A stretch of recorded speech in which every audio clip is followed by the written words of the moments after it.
That's more than I expected. I'm Warren Fogelman with Business Success Solution. And if you hear those words during an initial consultation, you get that feeling. There's a pause. Maybe you have some uncertainty start to kick in. And all of a sudden you feel this pressure to justify your fees. And I want to say, it isn't necessarily that your price is the issue. I want to be able to change your thinking about this. So when someone says, that's more than I expected, they might not actually be rejecting your fee. There might instead be this mismatch between what that number is, the fee that you're charging them, and what they think they will be receiving based on that service that you discussed with them. So there's a mismatch between the service or the deliverables and the fee that you are looking to charge. And that's what's going on in their head when they say, that's more than what I expected. When this happens, it tends to be a symptom. It's a symptom of the fact that they don't fully understand the value of what they're receiving, and it's not aligned with the price that they expected. And the thing is that decision-making for adults specifically is traditionally driven by something called loss aversion. So loss aversion means that people are so much more sensitive to actually losing something than what they might gain. People are motivated to avoid loss so much more than they are reaching for something aspirational. And when you hear about the fact that, $5,000, it might trigger that pain response. When they hear that your services are maybe $5,000, they might have a pain response. And if they don't see that they are gaining something of equal or even greater value, then they are going to see it as a loss. So this happens also if you're talking with them and you jump too soon into the pricing. You're sharing your fees before they see the full value. And this also happens when you focus too much on the tasks of what you do, as opposed to what they can gain from you doing that task. So when you focus all on the tasks, the receivables, the reporting, the reconciliations, the tax filing, then they're going to see this as task-oriented.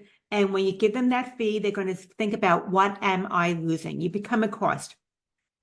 But we want to be able to shift that decision in their mind to what they could gain.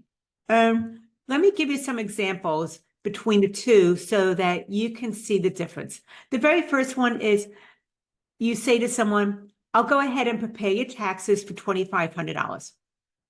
I'll do your monthly bookkeeping for $800 a month. I'll manage your payroll, and the fee will be $150 per cycle. So you'd see how it's on tasks, it's on tax returns, it's on bookkeeping, it's on payroll. And that makes it very, very transactional. And when it's transactional, there seems to be more loss aversion as well as resistance to your fee. Now here's same thing you're going to be doing. We are just changing the frame of how we are delivering what we're doing for them. So I'm going to help you keep 15 to 20% more of your profits by making sure nothing slips through the cracks at tax time. So once again, I'm going to help you keep 15 to 20% more of your profits by making sure that nothing slips through the cracks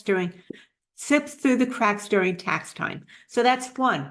Or you're going to go ahead and get real-time clarity so you can make confident decisions instead of wondering if you can afford to take that next step. That's the bookkeeping one. And then the third one is about payroll. I'll eliminate payroll headaches and protect you from those costly compliance issues so you can focus on your own business growth. So once again, same service, same amount of time, same fee, but we just changed how we are talking about it. And if you see, I'm going to do your monthly bookkeeping for $800 a month versus you're going to get real-time insights so you can make confident business decisions instead of wondering if you can afford to take that next step. Same thing, we're just changing the words around it. So sometimes you might be doing all this and you still have someone that is going to be asking, how much do you charge? What's the price? They want to know that right away. I want to say, You don't have to ignore the question. You don't have to dodge it. All you need to do is redirect the focus. You want to have a response in your back pocket for when that comes up, because it will come up. You want to let them know, I'm happy to discuss that, but before we get to the fee, I'd like to know what it is that you want to achieve, what's most important to you, and then I can go ahead and give you a quote for those services. And that simple structure, that quick reframe, is going to let them know that you're not doing something that's cookie cutter, that everybody gets the same exact things, that you're looking for giving them a solution based upon their particular needs and their particular goals. So once again, you just want to reframe and change the response. Instead of giving them the price too quickly, you want to reframe it to, I need to know more about what you need, what you want to achieve before I can give you a price.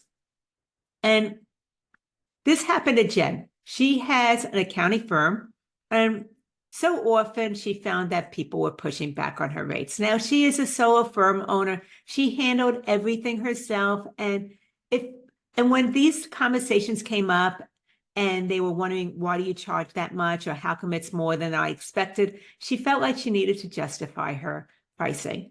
And part of what we talked about as we were getting into this is that she focused so much on the deliverables, the reports, the reconciliations, how quickly she might respond to their communications and their questions. So she was focusing on the transactional sides of what she was doing.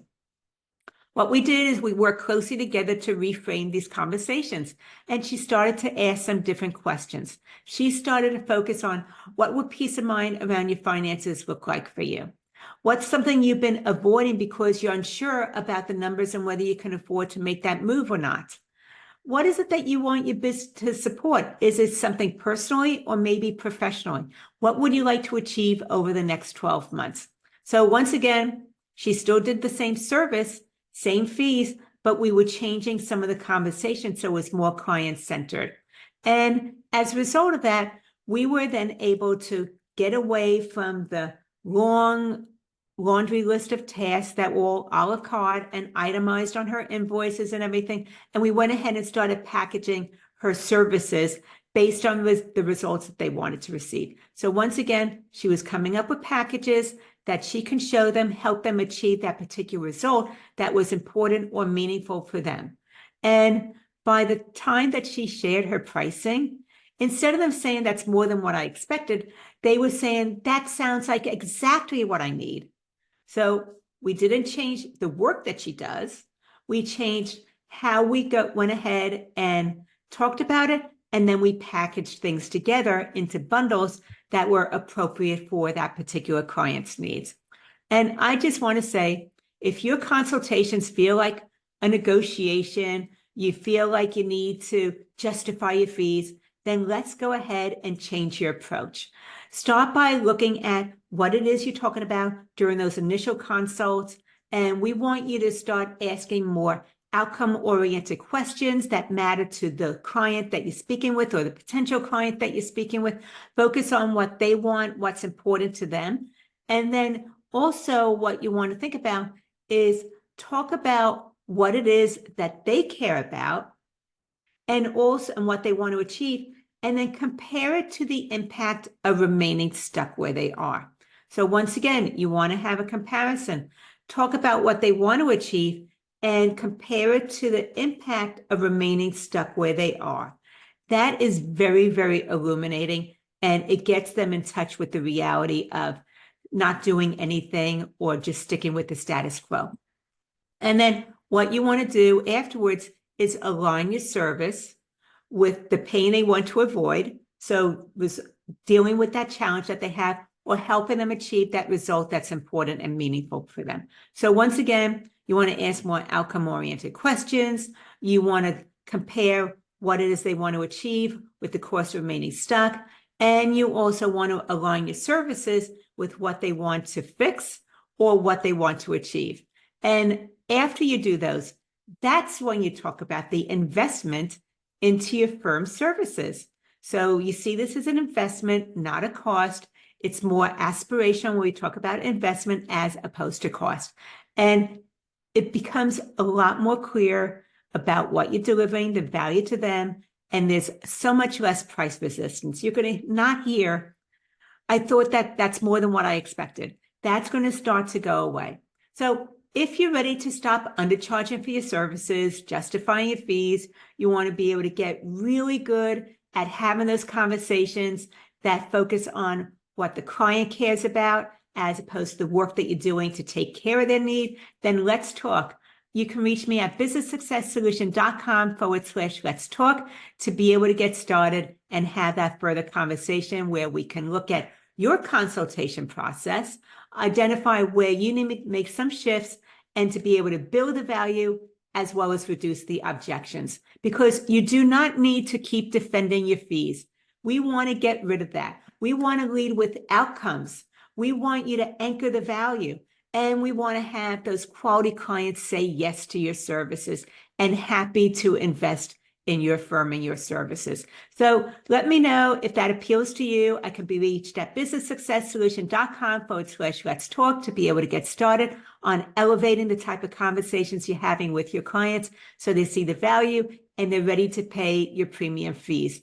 And let me know what you thought about this. Did this resonate with you? Is there something you took away from it? Is there something you'd like to hear more about to be able to dive deeper into this conversation? Would love to be able to know what resonated with you. I'm Lauren Fogelman with Business Success Solution, showing accounting firm owners how to be able to double their revenue, working half the time.